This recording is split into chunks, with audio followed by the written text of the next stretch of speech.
Hello guys, good evening to all of you. Once again welcome back on my YouTube channel Learn with Concept by Archana Sharma. Hope आप सभी अच्छे होंगे। Now आज का lecture start करते हैं without wasting our time.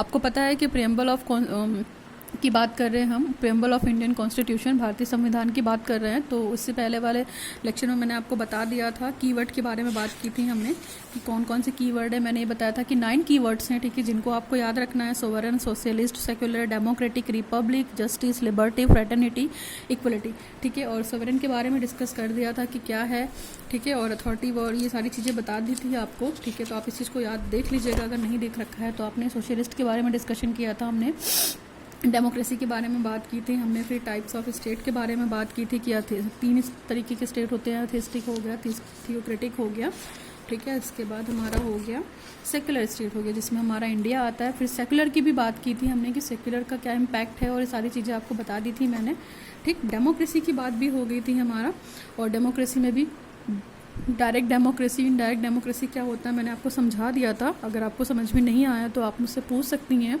Comment section में, comment करके मैं कोशिश करूँगी कि बता दूँ, और क्लियर वे में कोशिश की है कि थोड़ा सा स्लो चलते हैं। क्यों? क्योंकि ये थोड़ा सा टफ टॉपिक है। नाउ अगला कीवर्ड है हमारा रिपब्लिक, ठीक है। तो रिपब्लिक का मतलब आपको पता ही है कि रिपब्लिक का मतलब क्या होता है। रिपब्लिक यानी कि जनता का जो शासन हो, भारत के जो लोग हैं हमारे, उन्हीं के बारे में, मतलब समस्त नागरिकों की बात की गई है इसके अंतर्गत। तो हम बात करते हैं कि डेमोक्रेटिक पॉलिटिकल कैसी होती है रिपब्लिक पार्टी, है ना। तो डेमोक्रेटिक पॉलिटी में मोनार्च हो गया और रिपब्लिक हो गया। मोनार्च का मतलब सिंगल हो गया, रिपब्लिक का मतलब कि कोई भी आ सकता है। रिपब्लिक इन द सेंस कि जो डायरेक्टली पीपुल है, अगर हम किसी को चूज़ करते हैं तो वो इलेक्शन के माध्यम से चूज़ कर सकते हैं, ठीक है। तो रिपब्लिक में हम ये बात करते हैं। चलिए स्टार्ट करते हैं आज का लेक्चर। रिपब्लिक पॉलिटी में मोनार्च हो गया और दूसरा रिपब्लिक हो गया। तो मोनार्च का मतलब यहाँ पे हेरिडेटरी है, यानी ये सिस्टम हेरिडेटरी वाला सिस्टम, और मोनार्च वाला सिस्टम आपको ब्रिटेन में मिलेगा। आपने ये देखा होगा कि ब्रिटेन में अगर जो, जैसे मान लीजिए एलिजाबेथ हैं या जो भी हैं, तो उनका उन्हीं की फैमिली क्या होगी, आगे की राष्ट्रीय जनता को चूज़ करेगी, और वो सारी चीज़ों को मतलब अपना सिस्टम चलाएगी, अपने नेशन को चलाने के लिए उन्हीं की फैमिली वाले आएंगे।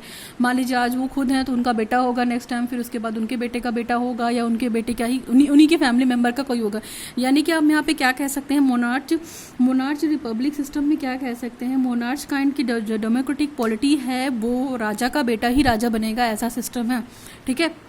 तो आपने शायद ऐसा कुछ सुना होगा कि जो राजा है उसी का बेटा राजा बनेगा, लेकिन हमारे भारत में ऐसा नहीं है कि राजा का बेटा ही राजा बनेगा।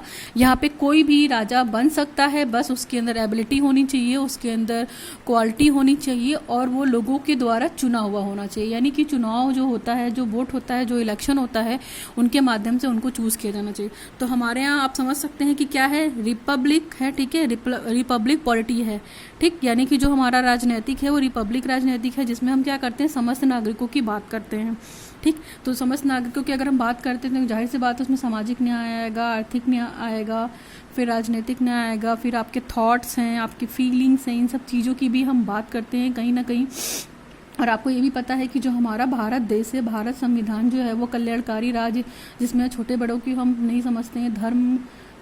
धर्म हो गया, इसके बाद लिंग हो गया, निवास स्थान, जन्म वगैरह, किसी भी तरीके से डिस्क्रिमिनेट नहीं करते हैं हम, है ना। क्योंकि हमारा कॉन्स्टिट्यूशन क्या करता है, सभी को समानता का अधिकार देता है, सभी को बराबरी का अधिकार देता है। तो यहाँ पे क्या है, रिपब्लिक काइंड ऑफ पॉलिटी है। हम 2 तरीके से हमने आपको बताया था पीछे वाले पेज पे, डेमोक्रेसी में डायरेक्टली और इनडायरेक्टली। तो डायरेक्टली आपको बता दिया था कि यूएसए में था, ठीक है। जैसे वहाँ पे यूएसए में मान लीजिए पीएम को जो चूज़ कर लिया, जो प्रेसिडेंट बना दिया, तो उन लोगों ने डायरेक्टली बना दिया अपने पार्लियामेंट्री के बेसिस पे, अपने ओपिनियन के बेसिस पे।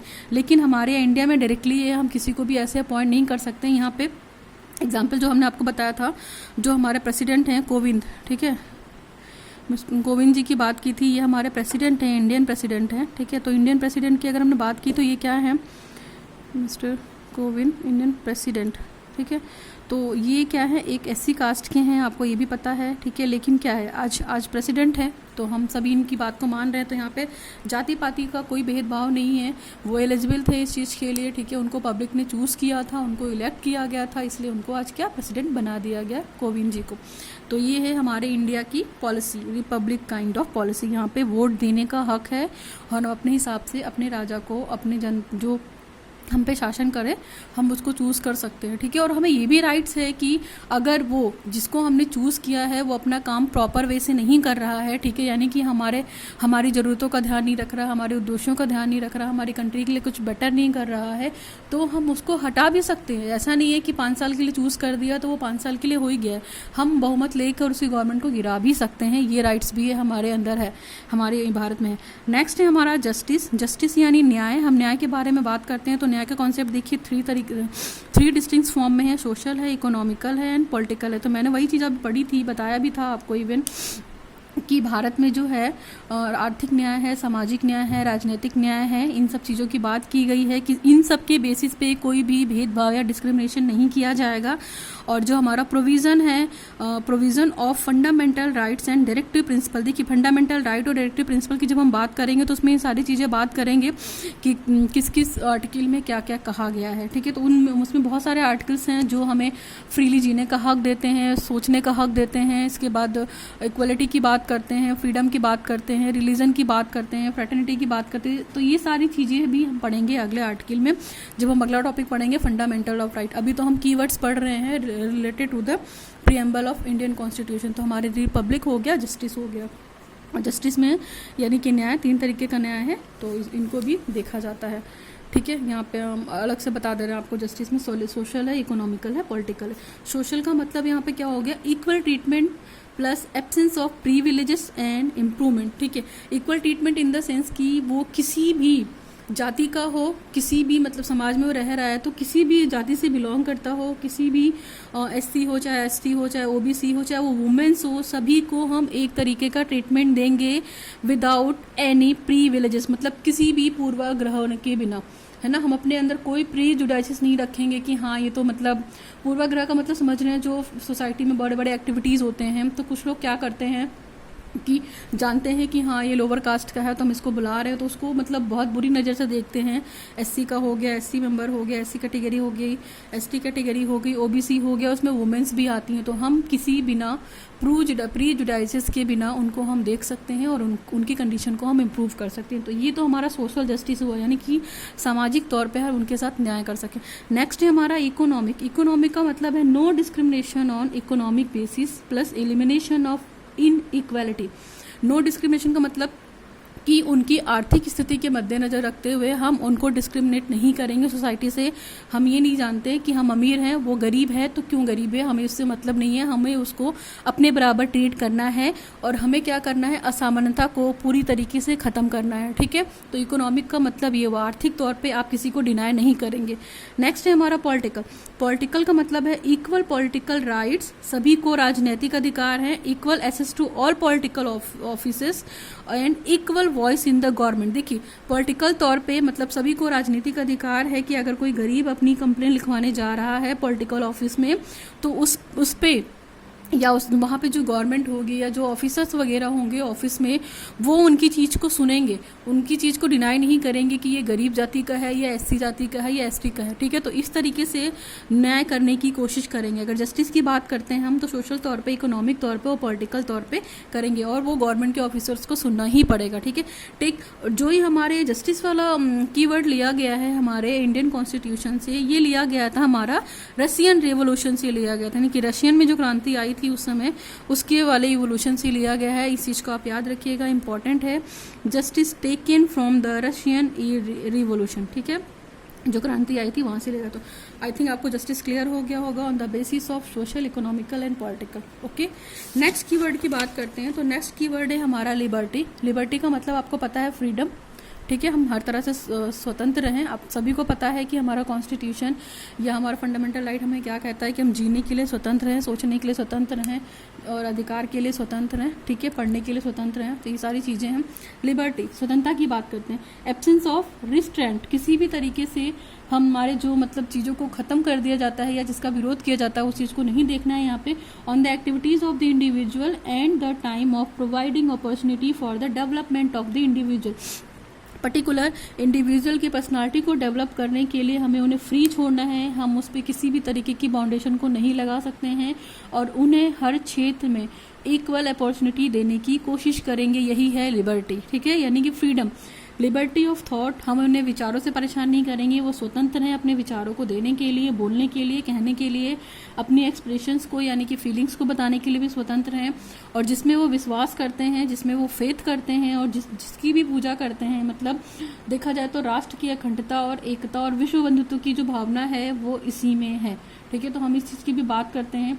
जैसे कोई पूजा करता है तो हम उसको पूजा करने के लिए फ्री करेंगे, कि जिसकी भी पूजा करना चाहता है वो चाहे किसी भी भगवान की उपासना करना चाहता हो, ठीक है, उसको विचार से फ्री करेंगे, उसको अभिव्यक्ति से फ्री करेंगे, विश्वास से और धर्म से, ठीक है, और जाति से। तो ये सारी चीज़ें किस में आ गई हैं? फंडामेंटल राइट्स में आ गई हैं। Enforceable in the court of law in case of violation, ठीक है, ये फंडामेंटल राइट्स है आपका। आप इसके बिहाफ पे कहीं भी डिस्क्रिमिनेट नहीं किए जाओगे। ये आपका क्या है? आपका फंडामेंटल राइट है, लिबर्टी, स्वतंत्रता जीना ही। नेक्स्ट है नॉट एब्सोल्यूट बट क्वालिफाइड, है ना, पूरी तरीके से नहीं है लेकिन क्वालिफाइड है। और ये जो लिबर्टी का कॉन्सेप्ट लिया गया था वो कहाँ से लिया गया था? वो फ्रेंच से लिया गया था। ये फ्रेंच रिवोल्यूशन हुआ था तो वहाँ से लिया गया था लिबर्टी के कॉन्सेप्ट को।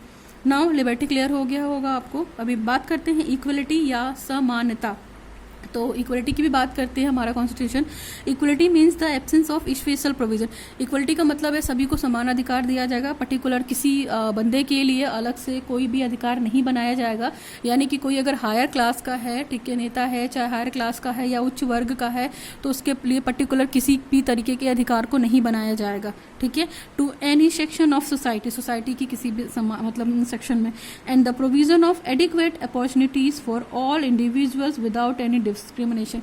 और प्रोविजन जो बनाया जाएगा कॉन्स्टिट्यूशन का, ऐसा प्रोविजन बना है, आपको पता ही है कि कॉन्स्टिट्यूशन किस चीज़ की बात करता है कि जितने भी धर्म जाति के लोग हैं उनको समानता का अधिकार प्राप्त हो, चाहे वो पढ़ने से रिलेटेड हो, जॉब करने से रिलेटेड हो, सैलरी को लेकर हो, ये सारी चीज़ों को लेकर हो। तो सारे टर्म में इक्वलिटी लाने की बात करता है हमारा कॉन्स्टिट्यूशन, ठीक है। No equality of status and opportunity, जाहिर सी बात है कि हम अगर इक्वलिटी का हमको अधिकार मिल जाएगा तो हमारा स्टेट बहुत ग्रो करेगा और हमें बराबर अपॉर्चुनिटी मिलेगी हर तरह से। हम कास्ट के बेसिस पे या कलर के बेसिस पे या सेक्स के बेसिस पे, मान लीजिए हमें डिनाई किया भी जाता है तो हमारी कास्ट है, ठीक है, हमारा सेक्स है, फिर हमारा रिलीजन है, ठीक है, रिलीजन की भी बात कर सकते हैं यहाँ पे हम, फिर हमारा कलर भी आ जाता है, ठीक है, हमारा कल्चर भी आ जाता है। तो अगर हम इनके बेसिस पे कहीं भी डिनाई किए पाए जाते हैं तो हमारा कॉन्स्टिट्यूशन इनके खिलाफ सख्त एक्शन लेगा। तो आप इन सब के बेसिस पे आप किसी को भी डिस्क्रिमिनेट नहीं करेंगे, ठीक है, आपको उनको अपॉर्चुनिटी देनी पड़ेगी। This provision embraces the 3 dimensions of the equality. ये जो प्रोविजन है हमारा वो 3 तरह की डायमेंटी को बता रहा है। पहला है सिविक, दूसरा है पॉलिटिकल, तीसरा है इकोनॉमिकल। सिविक का मतलब है यहाँ पे कि नागरिक चीज़ों से, मतलब नागरिक के हितों की बात की गई है। इसमें आर्टिकल 14, आर्टिकल 15, आर्टिकल 16, आर्टिकल 17, 18, यानी कि आर्टिकल 14 से लेके आर्टिकल 18 तक सिविक के बारे में बात की गई है, नागरिकों के हितों के बारे में बात की गई है। नेक्स्ट है हमारा पॉलिटिकल बेसिस पे देखिए क्या है। Article number 325 plus 326, no person is to be declared ineligible for inclusion of electoral rolls on grounds of religion, race, caste and sex. मैंने आपको वही बात की कि आर्टिकल 2325 यही कहता है कि हम कल्चर के बेस पे, कलर के बेस पे, कास्ट के बेस पे, सेक्स के बेस पे, रिलीजन के बेस पे किसी को भी ये हक नहीं है कि हमको वो इनएलिजिबल कह सके, ठीक है, किसी भी चीज़ में किसी भी पर्सन को ये हक कॉन्स्टिट्यूशन नहीं देता है। सभी को इक्वल ट्रीट करने का कॉन्स्टिट्यूशन हक देता है पॉलिटिकल लेवल पे। ये आर्टिकल 325 की बात है, ओके। नेक्स्ट है हमारा 2 elections to the Lok Sabha and the state assemblies to be on the basis of adult suffrage. यानी कि जो इलेक्शंस कराते हैं लोकसभा और राज्यसभा की जो भी असेंबलीज हैं उनमें जो इलेक्शन होता है वो एडल्ट सफरेज के बेसिस पे होता है। इसके बारे में जो बात करता है वो आर्टिकल हमारा 326 है। तो ये भी पॉलिटिकल में भी आता है, ठीक है, उनसे बातचीत की जाती है। नेक्स्ट है हमारा इकोनॉमिक। तो इकोनॉमिक का मतलब आपको समझ में आ रहा है कि आर्थिक चीज़ें हैं, मतलब equal pay for equal work, यानी कि हम जितना काम करेंगे हमें उसी के हिसाब से पे मिलेगा, ओके, सभी को। आर्टिकल 39 में ये बात करते हैं, ठीक है। तो equal pay for equal work, जितना हमने समान काम किया तो हमें समान वेतन मिला, है ना, इसकी बात करते हैं। नेक्स्ट है हमारा फ्रेटर्निटी। ये लास्ट है हमारा। फ्रेटर्निटी पढ़ने की कोशिश करते हैं। तो फ्रेटर्निटी का मतलब होता है कि हम पूरे राष्ट्र को क्या एक बोल सकते हैं कि अखंडता या अखंडता, ठीक है, अखंडता और विश्व बंधुत्व की भावना के बारे में बात करते हैं। ठीक है, तो हमने फ्रेटर्निटी की बात की है। तो फ्रेटर्निटी का मतलब है कि आपको पूरे वर्ल्ड को क्या विश्व बंधुत्व हेतु समझना है, पूरे वर्ल्ड को एक समझना है। वहाँ पे ये फीलिंग नहीं लानी है कि हमारा नेशन है, ये हमारी कंट्री है, पूरे संसार को एक तरीके से मानना है। यानी वसुदेव कुटुंबकम की भी बात करते हैं, भाईचारे की भी बात करते हैं, सेंस ऑफ ब्रदरहुड, सभी को अपने भाई, मतलब भाईचारे का मतलब है सभी के साथ मिलजुल कर रहिए without discrimination of culture, caste and religion, sex etcetera, इन सब की बेसिस पे। Okay, now by single citizenship plus fundamental duties, अगर हम सिंगल सिटीजनशिप की बात करते हैं और फंडामेंटल ड्यूटीज की बात करते हैं तो आर्टिकल 51 अल्फा में मिलेगा आपको। Fraternity has to assure the two things.